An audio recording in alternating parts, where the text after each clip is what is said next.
Do you have empty spaces in your business? Are you blanking in sales? If you're just like that empty chair, this is why FC exists. This is why I do what I do. I know it's a little silly example, but seriously, do you ever show up to work and it's just not at all like you had planned in your head? The business that you planned to start, it was all exciting. A lot of times, planning a business is exciting. Actually, the plans unfolding aren't always that exciting. Well, we're still talking about sales today. We'll get into business operations down the road. But in talking about sales, just like this empty chair, did you ever get to a point with the customer and it's just, can't quite figure it out? You know you're doing something wrong. And every time you get to this one point, you feel very confident and then you feel like you're losing the customer. Well, we're going to talk again a little bit more in depth today about the close and how to continue to close the deal. If you guys don't know who I am, I'm Josh Yoder, founder of Future Contributions Business Development. We've been talking about the road to the sale.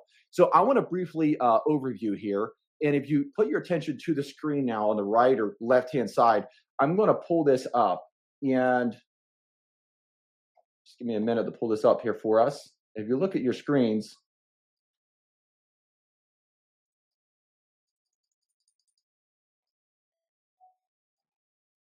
one second.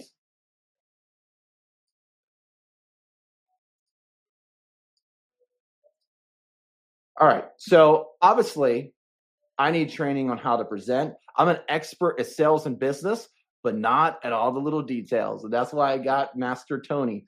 So, so looking here, you should see it now on your screen, guys. Topic 1, we talked about calling the customer when we're en route. So we take a look at this, guys. This is straight from the FC sales system. This is what to expect. Now, there's a lot more video content along with this written material, but just in the writing courses, you can see how it just breaks down. Calling topic number 1, call the customer within 30 minutes. Send a picture of you and maybe you have a family, letting them know who you are so they can meet you before they meet you. Now, I'm not going to go in depth with everything we covered. We got 30 minutes per session. So I want to make sure we're executing our time to the utmost importance. So next, then we covered topic number 2, the customer interaction. For every single deal, for every single business, no matter what you have, I have coached in all industries. I have sold in all industries, in-home industries. There is 7 steps to a sale. Now, it might vary a little bit. There might be a step here or there, but this will encompass those little steps that in your business you might be doing.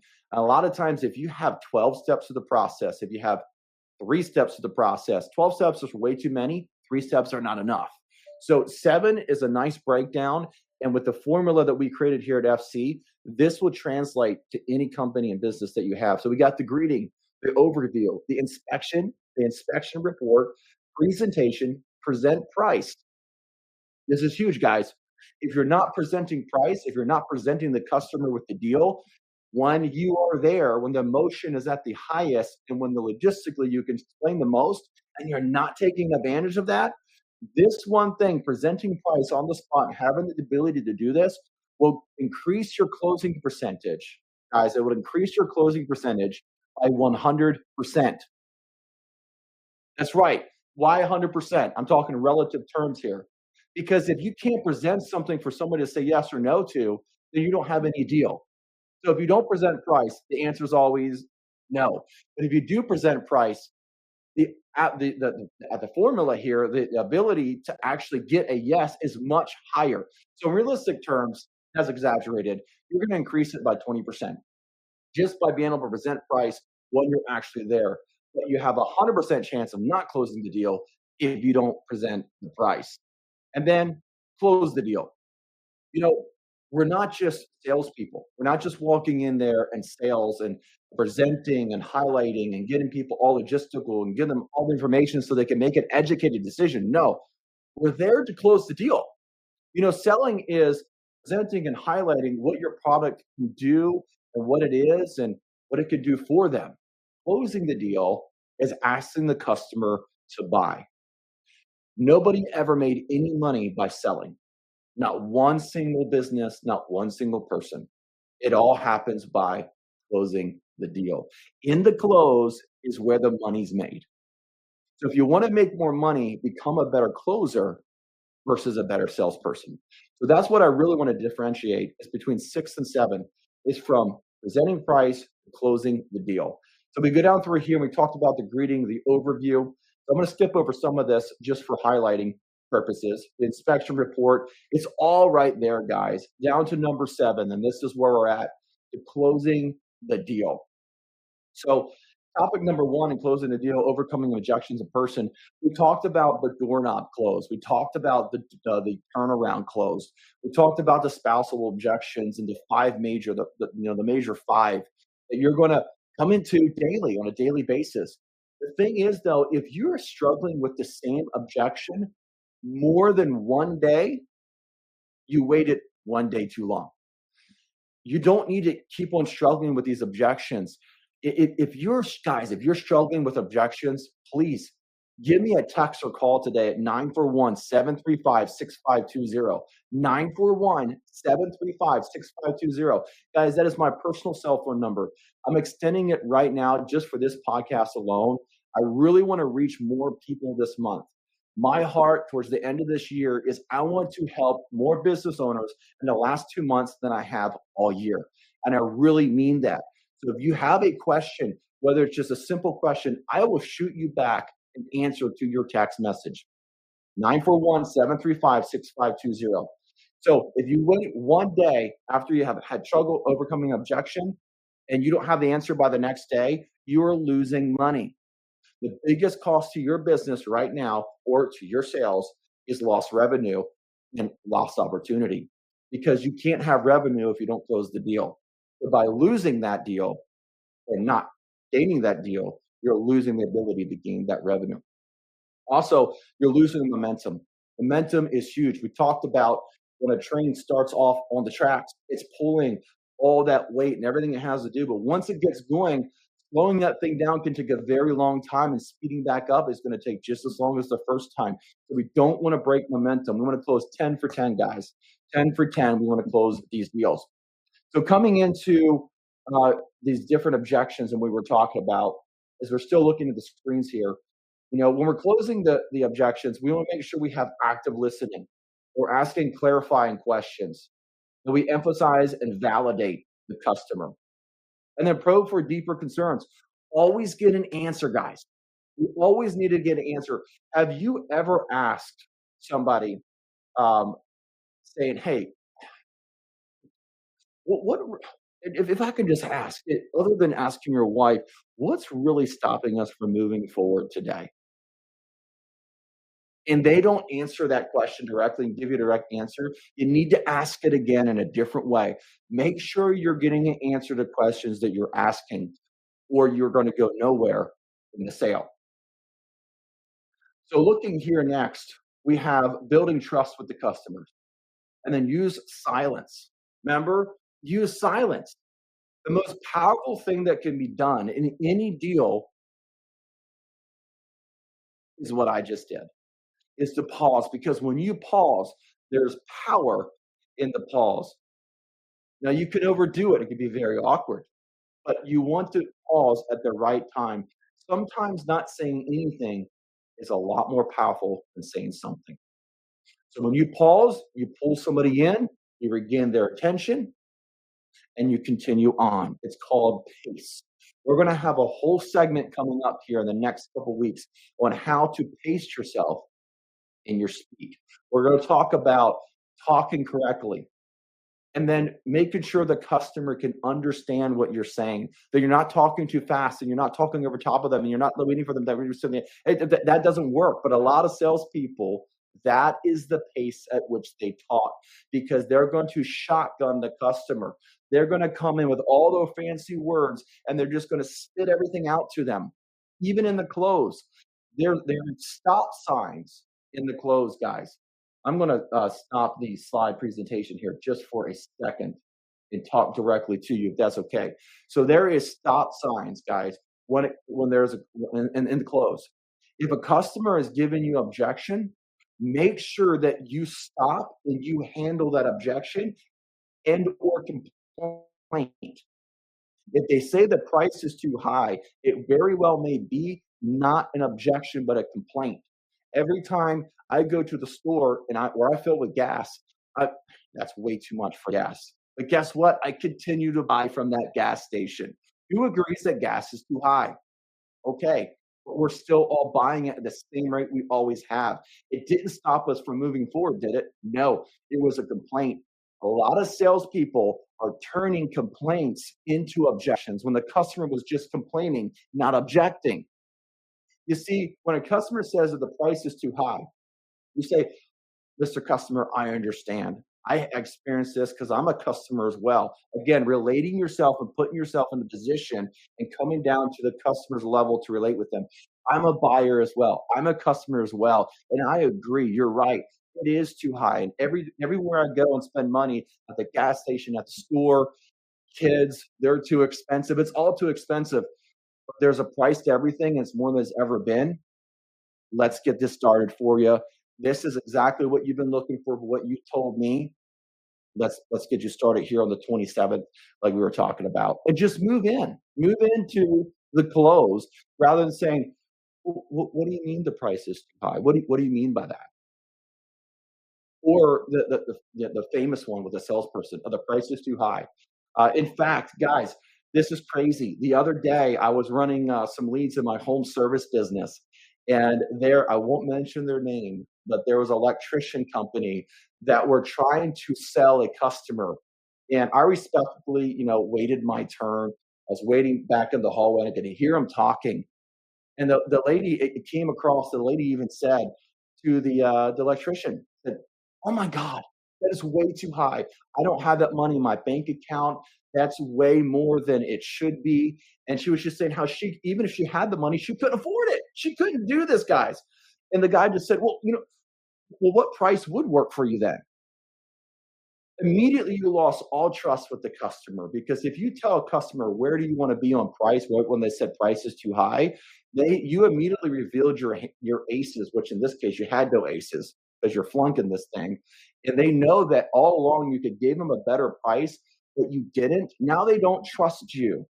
That deal, that guy stood there for the next 10 minutes drilling this old lady with, "Let me call my manager and we'll work out a pricing, or we can do it." I even heard the words, "We can do it at cost just for you," and all this other stuff. And at that point, he lost the sale right when she said the price was too high. He didn't validate the customer. He didn't say, "Ma'am, I understand and I hear you.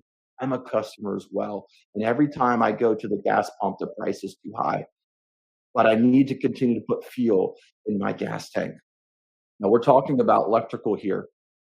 By us getting the electrical done, ma'am, it's not so much what getting this electrical box is going to do by itself, because nobody looks at their electrical box at night and so proud that we fixed it, but what's going to do for you. You told me that you were struggling with plugging in outlets and the surges coming through, the GFI kept on popping out, and you'd have to, especially, you just explained to me, you just had hip surgery, so you had to get up out of your chair and go over and press the outlet again and go flip the breaker. And this is why you called us out. When we fix something, we give you a 5-year guarantee on all repairs. So now also when we fix something, by giving that great of a guarantee, we're guaranteeing that's going to work. In the rare cases that it wouldn't, you know that you don't have to get off that chair. You just grab that phone and you call me. We have a 24-hour service, and I would be here as soon as possible. And if I'm not available, a technician will be out to you. This is exactly what you're looking to get resolved. So what I'm trying to do is not sell them electrical box. I'm selling them what an electrical box does. You're not selling them a product, you're selling them a byproduct of what your product is going to do. After they spent that time, I then moved in, and my price, ironically enough, was 4,400 for taking care of what they called me out for their property. But because I had PPR, and because I had the road to the sale, and I had the bridge of rapport, and had established a relationship, and had treated both the husband and wife as important as each other, and not valued one over the other like they did, included both of them and talked to them like they had money, they didn't even object. They looked at each other and they spent the money they They said they didn't have, it wasn't that they didn't have the money, they didn't want to spend the money on something that they didn't believe in or trust. And ultimately, they didn't buy my product. Number 3 is they bought my product with you for them. But number 1, they bought my belief. People buy your belief in the clothes more than anything else. And number 2, they're buying you. They are buying you. Your belief in you are 2 very different things because you could be a nice person, right? PPR, personable, professional, and relatable. You could be super personable, but not very professional, meaning that you could be the nicest guy ever and they truly trust you, but they don't think you're capable of actually doing the job. They know you might come back and fix it and all of that. They don't want to go through that hassle, and they're going to think that they might have to do that with you. So you've got to get these 3 down of the personable, professional, and relatable. So that's just a side story, just kind of being congruent with what we're talking about. So getting back into the presentation here, I'm going to start this again. So if you look at our screens, we are here at the act of listening and really just getting the PPR with the customer. And I'm going to continue down here. We have the doorknob closed, like we talked about, the price objections, the product fit objections, competitor comparison objection, trust and credibility objection. We were just talking about that. And then the authority objection. Now, this is different than the spousable objection, guys. The authority objection is if you're selling to somebody and maybe that you're talking to a renter of a home or you're talking to a non-decision maker, but they need to talk to somebody outside of their spouse. This is handled differently than your spouse because you can't use the same closing method of what do you know your wife better than anyone else. You can't say you know your landlord better than anybody else. You know, it doesn't work that way. So how to overcome the authority objection. You know, we have written here, overcome if the prospect doesn't have the authority to make a decision, help them involve the decision maker. Provide a materials that can be shared with the decision maker and facilitate a meeting or presentation if necessary. A lot of times, these are not one-liner closes or the same day closes.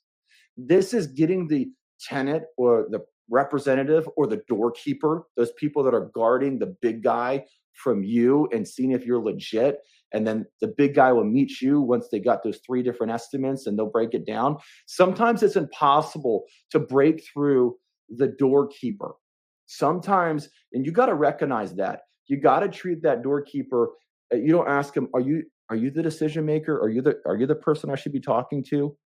Listen, that question needs to be asked when you're setting the appointment.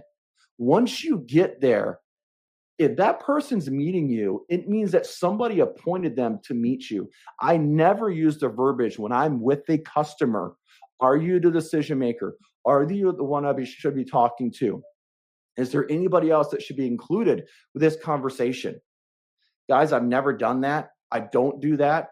I just make sure that if I do see another person on the property, when we're walking in or walking around and they're not paying any attention to me, you know how many cleaning people I have shook their hand and looked at them? I walk in the door, I met the wife, she showed me around the property, I walk in the door, I know it's a cleaning lady, I don't care, I walk across the room, extend my hand, and the customer's like, oh, no, she doesn't live here, she's just a cleaning lady. Treat everybody with the same value because we're all equal. But what it does, it sets a precedent in the room to that customer. I've seen so many customers melt in front of me by giving attention to their maid or to their service people, or it doesn't matter. If you're in my zone of sight, after I have directly paid attention to why I'm there, I'm going to shake your hand and look in your eye and say who I am, and I'm going to include you with the buying decision. If it's your cat, your bird, if you have a snake, no way. I'm excluding that one. But whatever it would be, you want to make sure that you are treating everybody at the decision-making table or on the home as important as the other person.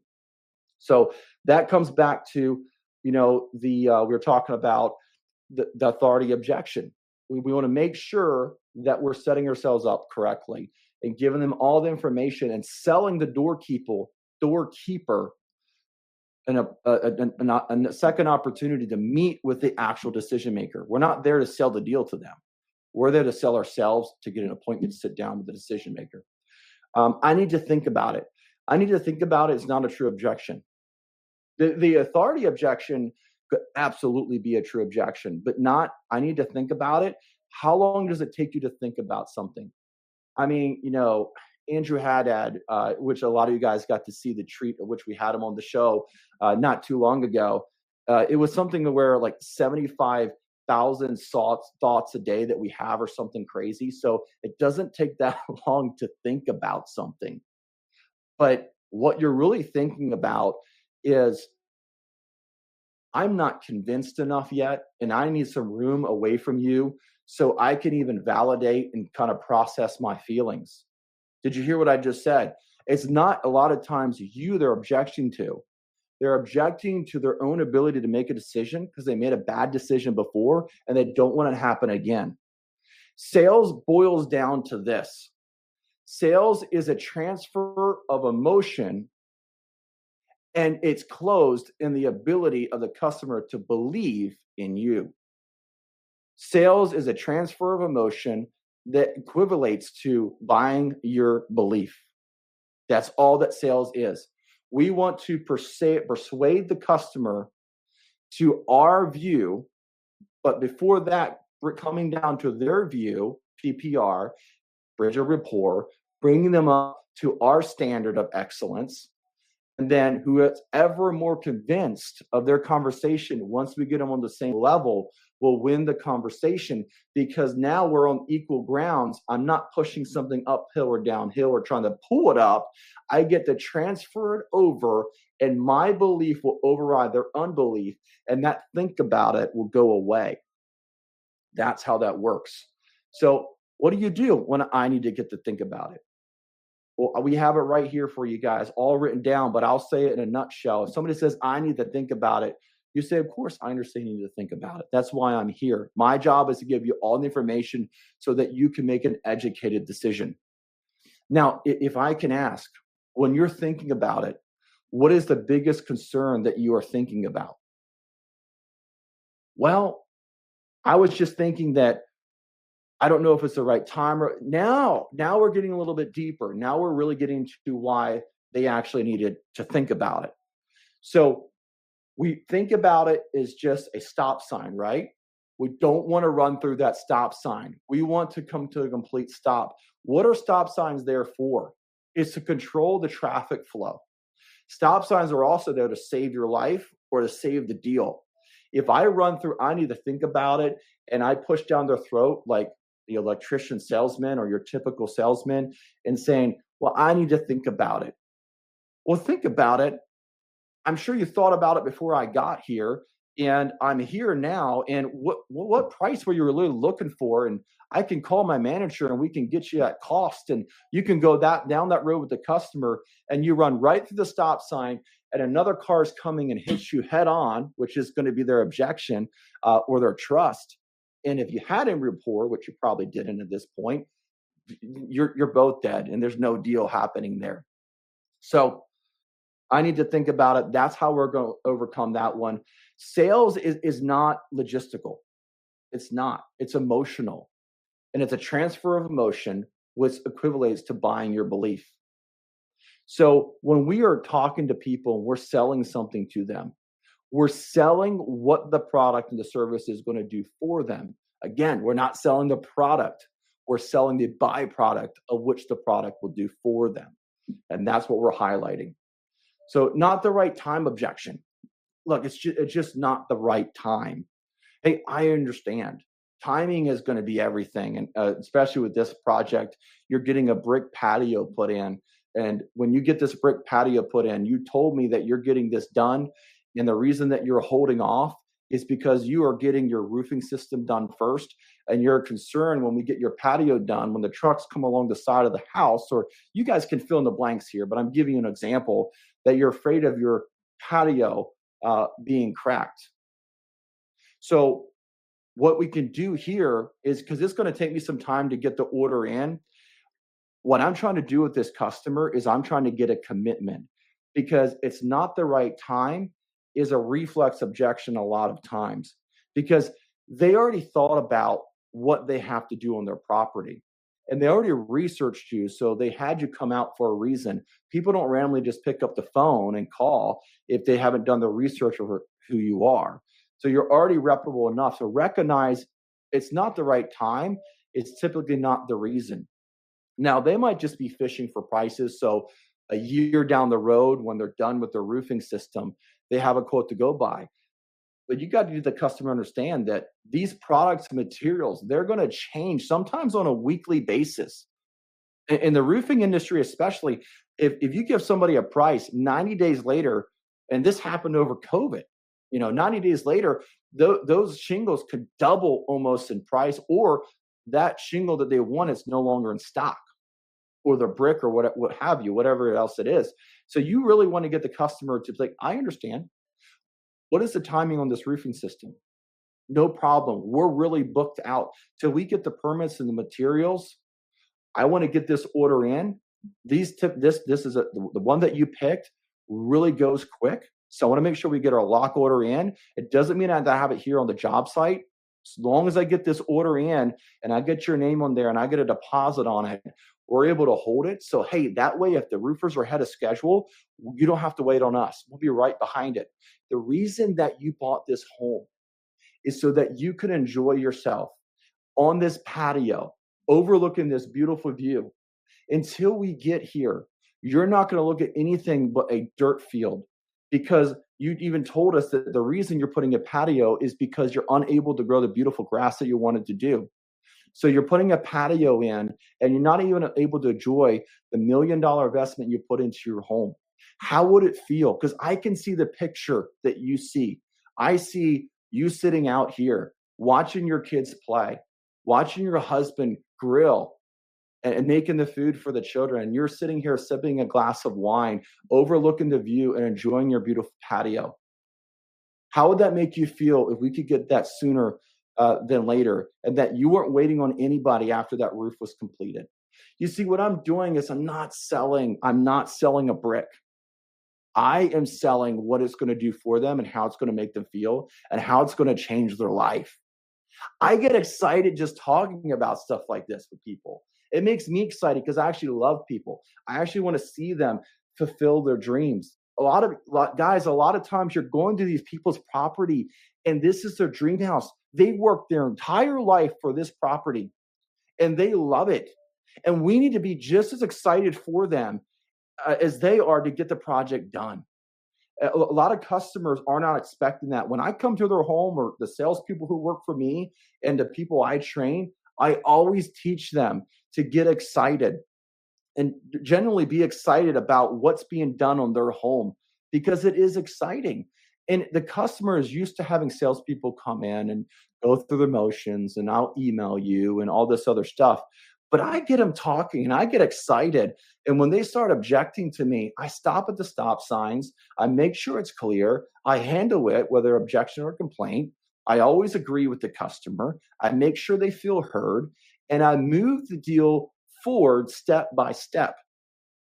Now, next week, we're going to get a little bit more into closing the small deal first before moving into the big deal. See, what I'm trying to do is just take the customer step by step. A lot of salespeople, for example, if I could use these two little blocks, and just for right now, I'm going to take us out of the presentation mode back to here so you guys can see what I'm talking about.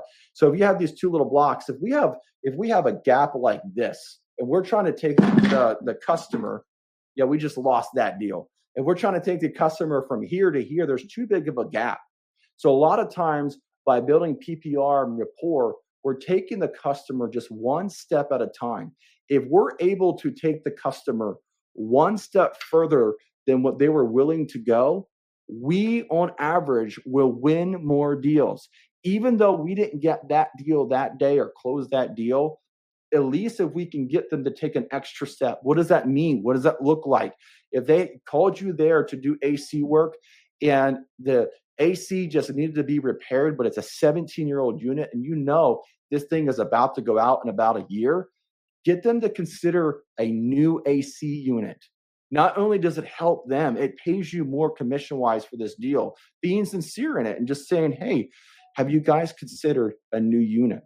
Because the cost of this repair, you might as well take that money and light it on fire and it's going to be gone forever. But if you put it, invest it into a new unit, this is just as much as a down payment to get you started on one with 0% down today for the next 2 years.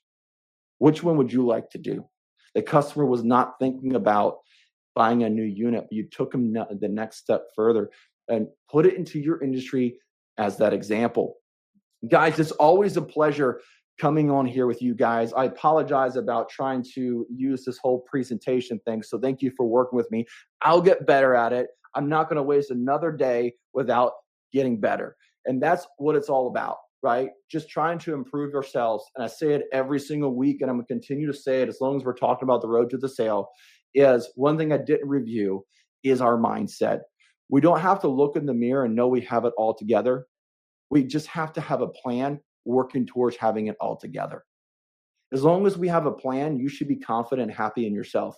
But if you don't have a plan on improving that area in your life that you need to improve, you're failing not only you, you're failing your friends, your family, your kids, and most of all, you're failing yourself. So let's make sure that when we're looking in the mirror, that we have a plan to execute our problems and working on the areas in sales and in business and entrepreneurship. And understand this, that perfection is the enemy of excellence. Don't be so hard on yourself to be perfect that you miss the good that you're actually doing. Because sometimes when we're so hard on ourselves, the weight of the world a lot of times rests, though we feel, on our shoulders. We don't have to put our own weight on ourselves and push ourselves further down. You guys have a blessed week. Have an awesome one. Let's don't go out there and just sell. Let's go out there and let's close. I appreciate it, guys. We will see you guys next week.